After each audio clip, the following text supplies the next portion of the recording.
When the pandemic broke, work from home orders meant you were free to work from just about anywhere. But if you were one of those who packed up your laptop and phone for another state, well, you could be in for a surprise this tax season. Normally, you're taxed in your residence state where you live, but also you could be taxed wherever you're in a state where you're working. Eileen Scher, a spokeswoman for the American Institute of Certified Public Accountants, the AICPA, says currently 15 states and D.C. don't tax temporary teleworkers from out of state because of the pandemic. But outside of those, you may have to file returns and pay taxes outside your home state. Different states have different tax rules for remote work. Factors include how long a worker works out of state. In some states, it could be as little as 1 day, how much income is earned, and where the home state is. You can also talk to your CPA and go see a tax practitioner and try to see if they can help you with figuring out which states you owe in.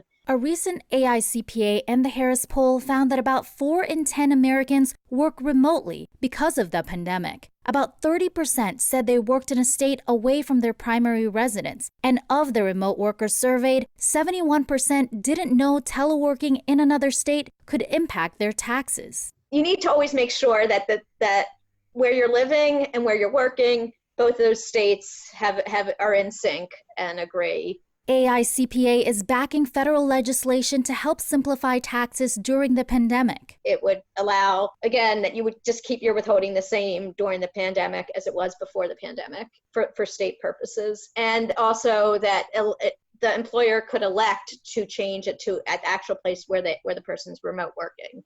For Newsy, I'm Kat Sandoval.